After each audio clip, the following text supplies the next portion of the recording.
For 24 years, she silenced attorneys and destroyed lives, until one man flipped the script and had her arrested in her own courtroom. The air inside Pine Haven County Courthouse felt heavy, not from the Georgia heat, but from the unspoken truth that had soaked into every wooden panel and marble tile. Folks in town knew how things worked when they stepped through those massive oak doors. Judge Victoria Whitmore didn't need to shout or pound her gavel to control a courtroom. She was the kind of judge who barely looked up from her reading glasses, her sharp eyes slicing through attorneys like they were nothing more than flies buzzing in her ear. She spoke with a calm, measured tone, but every word landed like a hammer. For nearly a quarter century, Victoria Whitmore built a legacy, not the kind they write about in law books, but the kind whispered about in back rooms and bar association meetings, especially among Black attorneys. They knew exactly what to expect when their cases landed in her court. Rulings always seemed to fall one way. Objections overruled like clockwork. You couldn't prove it, but everyone felt it. And today that pattern was about to face its reckoning. When Malcolm Carter walked in, the sound of his polished, black shoes clicking against the marble echoed louder than thunder. Folks turned. They knew Malcolm. A 48-year-old defense attorney with a reputation that reached beyond Pine Haven, beyond Georgia. He'd made a career taking the cases no one else dared touch. And once he was in, he tore prosecutors apart like paper. It made him a target, especially for a judge like Whitmore. But Malcolm didn't care.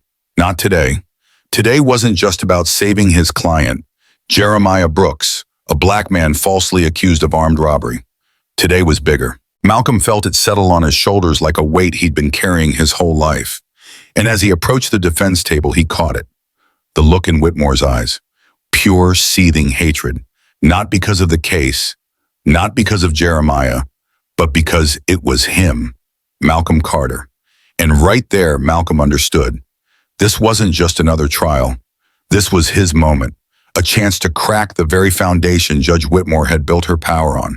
He adjusted his tie, took a slow breath, and prepared to fight, not just for Jeremiah, but for every soul she'd ever crushed.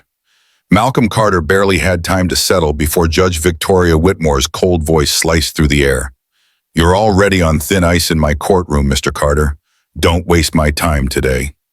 There was no reason for her to say it. They hadn't even begun. Still, the words hung heavy, laced with venom. Malcolm's jaw tightened, but he forced his face neutral, gripping his leather briefcase a little tighter. "I'll try not to, Your Honor," he replied, his tone calm, steady. Whitmore smirked, adjusting her glasses just so. "Good, because I have a full docket, and I don't need theatrics." Her gaze shifted to the young prosecutor. Ethan Reynolds, fresh out of law school and full of himself, puffed his chest as he caught Malcolm's eye with a smug grin. "The state is ready, Your Honor," he said, almost gloating. Of course they were ready. They were always ready when it was a Black man sitting in that defendant's chair. Jeremiah Brooks sat beside Malcolm, his shoulders hunched forward, hands folded tightly in his lap. He looked like every Black man Malcolm had defended over the years, beaten down by a system that was never meant to protect him. Jeremiah had seen too much, lost too much. And now, here he was, fighting for what little he had left. Malcolm leaned toward him just slightly, his voice low but clear enough for the room to hear. "We're ready too, Your Honor." Judge Whitmore let out a slow exhale through her nose. "Let's get this over with," she snapped, signaling the trial's start. But it wasn't a trial, it was a performance. And Victoria Whitmore was the star of her own show. Every objection Malcolm raised was dismissed without a second thought. Every stumble Ethan made, Whitmore covered, guiding him like a proud mentor coaching her favorite student. The jury saw it, the gallery saw it, but no one dared say a word, no one except Malcolm. He watched Whitmore closely, the curl of her lips when he spoke, the icy disdain in her eyes. This wasn't just bias, no, this was calculated. Malcolm had been in hostile courtrooms before, but this was something else entirely. Whitmore wasn't even trying to hide it. She cut him off at every turn, waving away his arguments like he was nothing more than a nuisance. And in that moment, Malcolm knew she had already decided this verdict before the trial had even begun. Judge Victoria Whitmore's voice sliced through the air again, each word soaked in disdain. "Mr. Carter, you're testing my patience. One more baseless objection, and I'll hold you in contempt. This is not a lecture hall. If you want to grandstand, do it somewhere else." Malcolm Carter kept his face unreadable, but inside his blood simmered. It wasn't the insults, he could weather those. It was the fact that she was making it personal. That was her mistake. Still, he needed her to keep going. The more she spoke, the more she exposed herself. Malcolm rose slowly, his voice level and measured.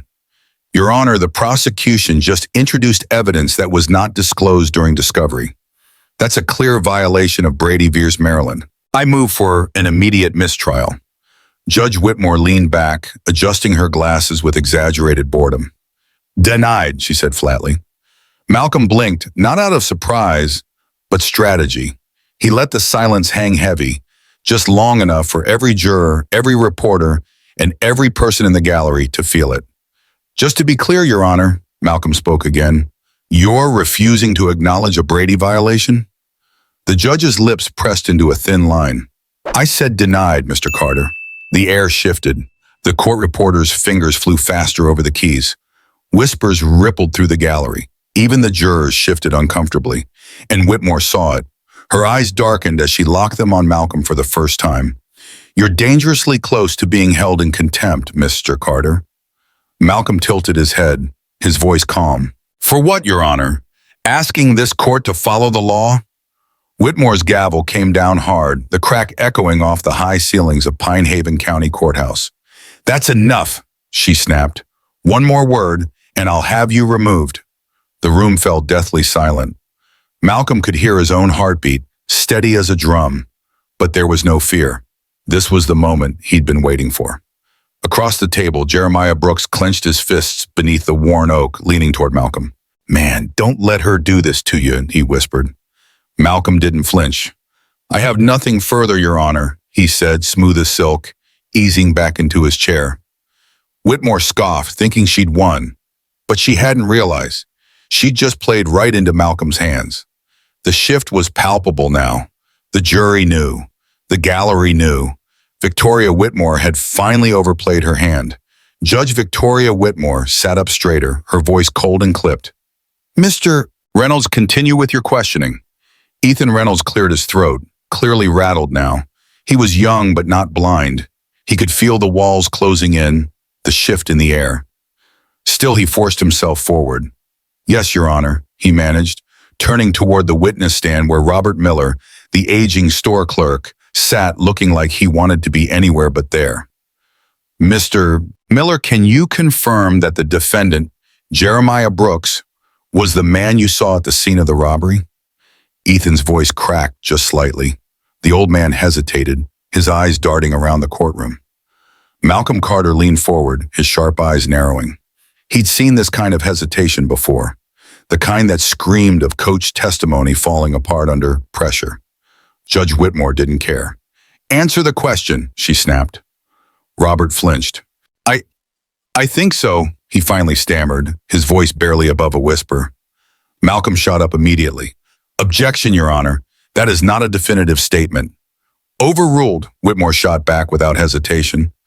Malcolm exhaled slowly, shaking his head just enough for the jury to see.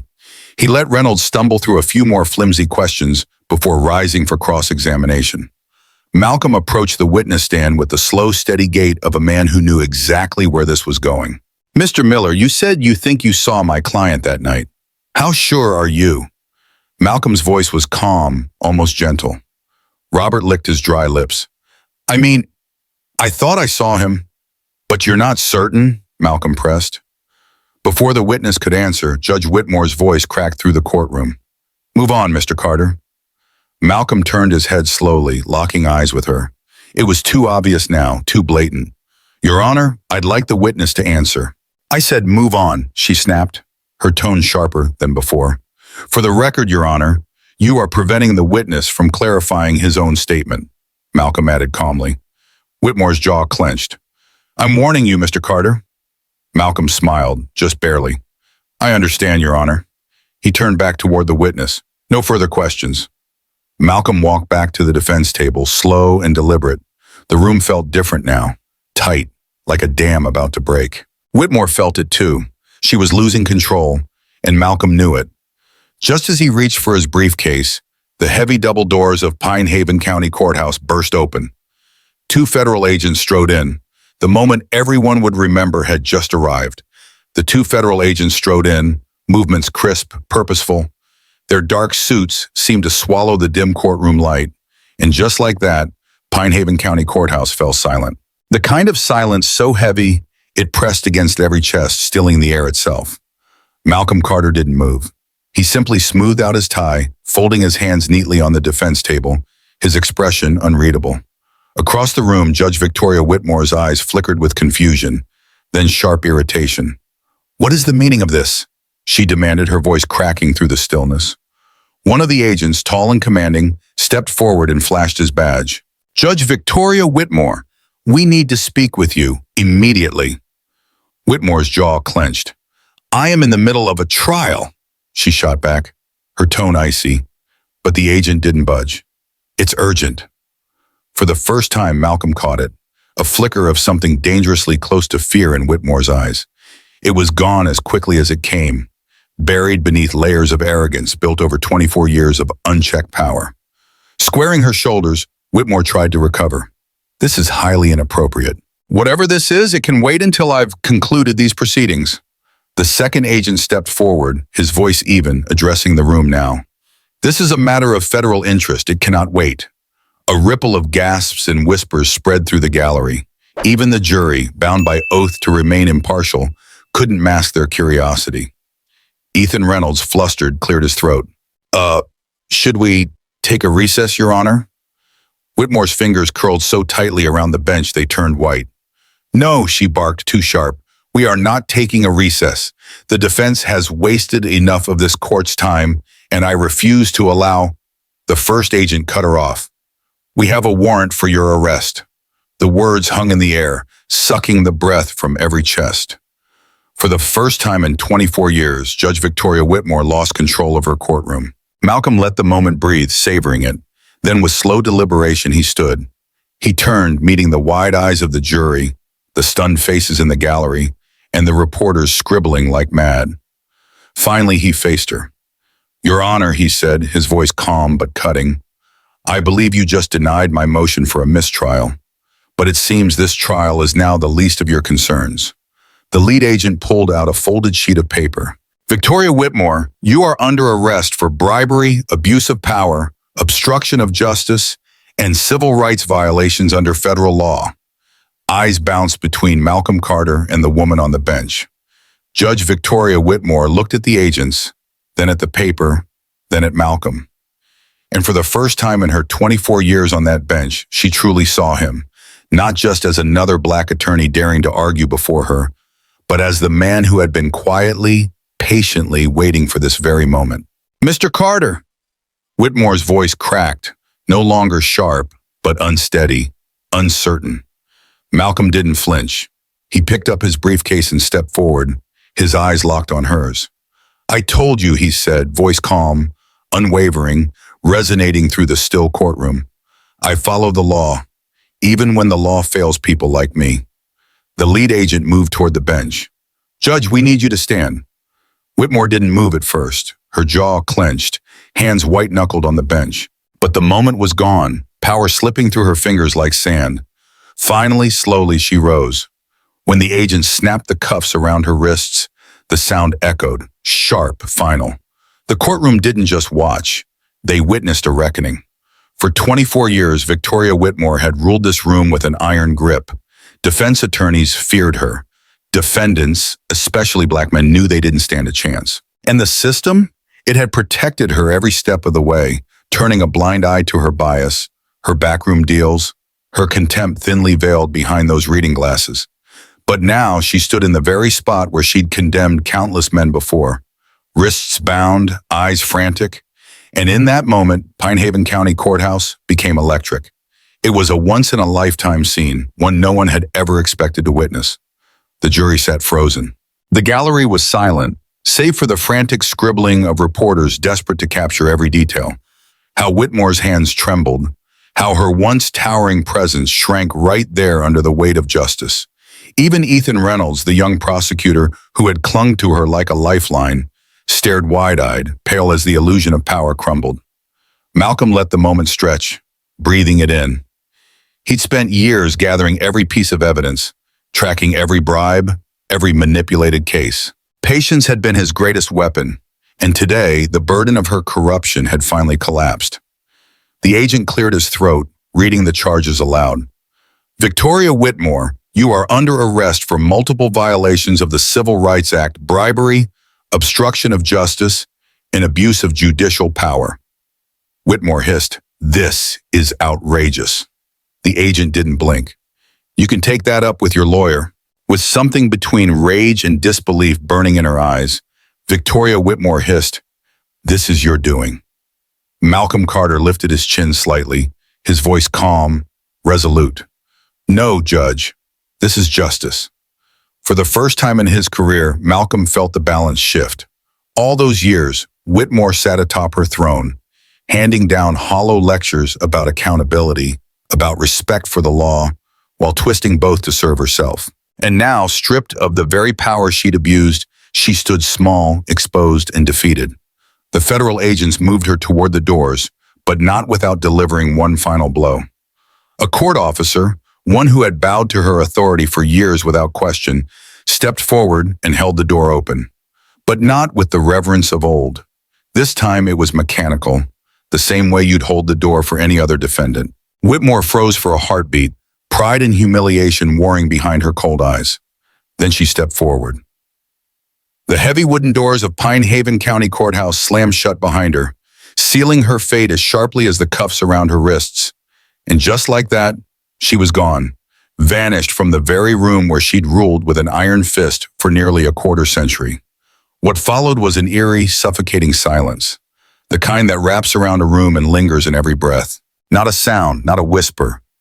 Everyone was frozen, trying to process the magnitude of what they had just witnessed. The fall of Victoria Whitmore, the unthinkable, had happened right before their eyes. Malcolm exhaled slowly, a deep breath that seemed to pull every ounce of tension from his body.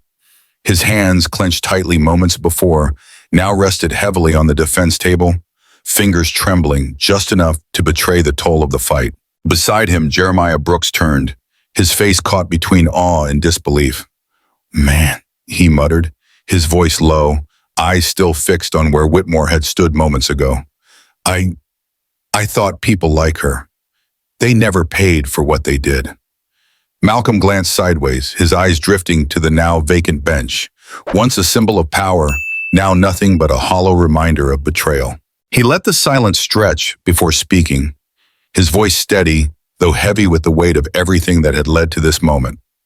"They do," Malcolm Carter finally replied, his voice calm but resolute. "But the real lesson is still to come."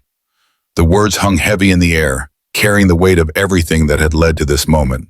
For a brief moment, silence held Pine Haven County Courthouse captive, but it didn't last. The gallery, still grappling with the shock of what they just witnessed, began to hum with hushed conversations. Whispers rippled through the crowd, some filled with disbelief, others with awe, and some edged with barely contained satisfaction. The kind of satisfaction that comes from witnessing the impossible, the rare moment when the scales of justice finally, mercifully, tipped toward what was right. The jurors exchanged glances, their wide eyes searching one another, silently confirming that yes, they had all just seen the same thing. The weight of that realization bound them together, a shared understanding settling between them. This was history. Malcolm remained still, his posture unshaken as he processed it all. He had fought countless battles in this very courtroom. Each one had left its mark, but this wasn't just another win. This was different. This was years in the making, years of gathering evidence, of tracking every backroom deal, every manipulated case, every bribe carefully tucked away in the shadows. Malcolm had known it couldn't last. Victoria Whitmore had been too bold, too reckless.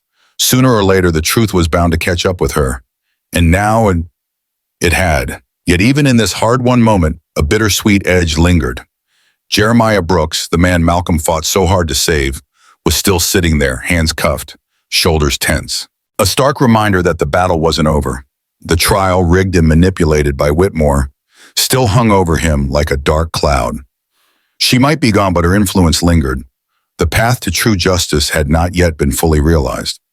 Malcolm's eyes shifted, settling on Ethan Reynolds, the young prosecutor who once stood so tall, full of bravado, under the protective shadow of Whitmore. That confidence? It was gone. Reynolds sat pale, visibly shaken. His hands gripped his notes like a drowning man clinging to a life raft.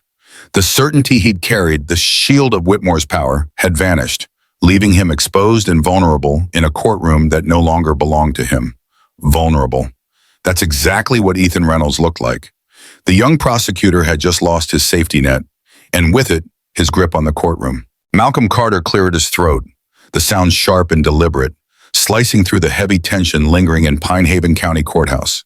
His voice was firm as he addressed the new judge, an older black man with graying hair and a quiet authority that instantly commanded the room. The judge had been pulled from another courtroom, but his calm, seasoned demeanor spoke of decades spent balancing the scales of justice. "Your Honor," Malcolm began, never breaking eye contact, "given the recent developments, I move for an immediate dismissal of all charges against my client." The judge leaned back slightly, folding his hands on the bench, his gaze steady. Known in Pine Haven for his unshakable fairness, his presence alone quieted the gallery. "On what grounds, Mr. Carter?" he asked, voice low but commanding. Malcolm nodded once, then slowly turned toward the jury, allowing every word to carry the weight of what had just transpired. "On the grounds that this entire trial was compromised from the very beginning. Judge Whitmore's arrest today only confirms what we've all known. She was never impartial, and neither were her rulings." He paused, letting that settle, his voice steady but rich with conviction. "This case, Your Honor, was tainted from the start. Evidence ignored, key witnesses dismissed. My client, Jeremiah Brooks, was never afforded a fair trial. The entire process was manipulated, from the top down." The courtroom held its collective breath as Malcolm turned back to the bench, his tone firm, unyielding. Now that the woman who orchestrated this miscarriage of justice is in handcuffs herself, there's only one path forward. To right the wrong she caused, we must undo the damage. The judge exhaled slowly, considering. The moment stretched long enough for everyone in the courtroom to feel the weight of it. Finally, the judge gave a small, deliberate nod. "I agree," he said, voice steady but final. A profound silence swept the courtroom. No one moved, not a whisper, as if the very walls themselves were waiting. Then the judge spoke, his voice carrying the full authority of the law. "The charges against Jeremiah Brooks are hereby dismissed. Bailiff, remove his restraints." For a moment, no one moved. But the shift was undeniable. Justice had finally arrived. It wasn't just about Jeremiah Brooks' case. No, Malcolm Carter knew that from the start. Today's victory, though monumental for Jeremiah, was just a small dent in a system built on decades of corruption, power, and control. As Malcolm stood there watching Jeremiah take his first free steps, the weight of every case Judge Victoria Whitmore had ever ruled on rushed through his mind like a flood. The countless innocent lives she had destroyed with her biased rulings. The black men she'd sent away with barely a glance. The families torn apart, the futures stolen, the dreams crushed. And for what? Power, money, ego? He thought of the bribes she'd taken in secret, those off-the-record meetings, the deals made behind closed doors, the whispers that had long been passed off as rumors, but were now undeniable truths. She'd wielded that gavel like a weapon, and every swing had left scars on a community that had fought for generations just to be heard. She had passed judgment without a shred of remorse, and the system had let her, protected her, enabled her. It had all led to this moment. And yet, Malcolm knew this wasn't the end, not by a long shot. This was just the beginning. The battle for justice, the fight to fix a system designed to protect the powerful and punish the vulnerable, that wasn't won in a single trial or by bringing down one corrupt judge. No, it was relentless, ongoing. A daily war fought not just in courtrooms but in the streets, in the halls of power, and in the quiet moments when no one else was watching. Tomorrow, Malcolm would be back in his office, back at his desk, reviewing cases. Back in those same courtrooms, facing the same skeptical glances, the same unwritten rules stacked against men who looked like him and clients who couldn't afford the kind of defense the wealthy took for granted. Because for every Victoria Whitmore brought down, there were more, hidden in plain sight. Another judge, another prosecutor, another system rigged to destroy a life without a second thought. Malcolm wasn't naive. He knew the machine was still running. He knew it would try to repair itself, cover up the cracks, act as if today was a fluke. But he wasn't done, not by a long shot. There were too many names, too many families still waiting for justice. And that's why this fight couldn't stop here. If there was one thing Malcolm hoped everyone in that courtroom understood, everyone watching, listening, it was this. Justice isn't a moment. It's not a headline. It's not a single case that goes viral. Justice is work. It's the hard, grueling, unglamorous work of showing up day after day, especially when it feels impossible, when no one's watching, when the system tells you to give up. Because the truth is, there are more Whitmores out there. Judges, politicians, CEOs, people who smile for the cameras, talk about fairness and equality, but behind the scenes, they're ready to destroy anyone who dares threaten their power. People who will bend the law, twist the truth, and sacrifice innocent lives to protect their position. And unless someone keeps fighting, keeps pushing back, they'll win. Malcolm's victory today was proof that the fight was worth it. That sometimes with enough patience, enough grit, and enough faith, the truth could still rise to the surface. But he wasn't foolish enough to think this was over. If anything, it was the spark that lit the fire. Jeremiah's freedom, it was the start. Malcolm turned one last time to Pinehaven County Courthouse, the place that had nearly buried Jeremiah, that had almost broken him. He let that moment sit heavy on his chest before he spoke. Not to anyone in particular, but loud enough that anyone within earshot could feel the weight of it. We're not done, because that's the truth. The battle for justice, real justice, isn't about one man walking free. It's about the next man, the next case, the next family that walks into a courtroom expecting fairness, but finding the same old system waiting to chew them up. And that's where you come in. If you believe in real justice, if you believe that power should never go unchecked, if you believe that people like Jeremiah Brooks deserve a fighting chance, then don't stay silent. Don't sit on the sidelines while others suffer. Your voice matters. Every voice matters. Speak up. Share stories like this. Shine a light on the ones the system wants to forget. Because together we're stronger. Together we can make sure this fight doesn't stop here. We can make sure that Victoria Whitmore isn't the last one held accountable, that she's just the first in a long line of reckoning. So if you're with me, if you believe the fight is just beginning, don't forget to like, comment, and subscribe. Because this story, it isn't over. We're just getting started. The story of Jeremiah Brooks and Malcolm Carter isn't just a courtroom drama. It's a powerful reminder of what justice truly means and the hard truth that the system doesn't always work the way it should. For decades, people like Judge Victoria Whitmore hid behind titles, robes, and the power of the bench, making decisions that destroyed lives, especially the lives of Black men like Jeremiah. It was never about fairness for her. It was about control, ego, and protecting those in power. The most important lesson we take from this story is that justice isn't automatic. It doesn't just happen because it's supposed to. It happens because people fight for it. People like Malcolm who don't back down, who carry the weight of generations of injustice on their shoulders, and still walk into those courtrooms every day prepared to stand up for what's right. It teaches us that real change doesn't come from silence. It comes from being willing to speak up, to challenge the status quo, and to risk everything to make sure the truth sees the light of day. This story reminds us that corruption often hides in plain sight, protected by the very systems meant to prevent it. Power can be a dangerous thing when left unchecked, and sometimes the people wearing the robes, holding the gavels, or sitting in the big offices are the ones doing the most harm. But the other side of that coin, the most hopeful part, is that those people can fall. The truth, no matter how long it takes, can catch up. And when it does, it changes everything. We also learn that justice is not about one victory or one person going free. It's about creating a system where every person, regardless of race, status, or wealth, gets a fair shot, where no one is above the law, and where people like Jeremiah don't have to rely on luck or a rare good lawyer to find their freedom. At its core, this story is about accountability. It's about holding those in power responsible for their actions and reminding every single one of us that we have a role to play. Whether you're a lawyer, a juror, a voter, or just someone paying attention, you have power. And when enough of us demand better, refuse to stay silent, and stand together, real change becomes possible.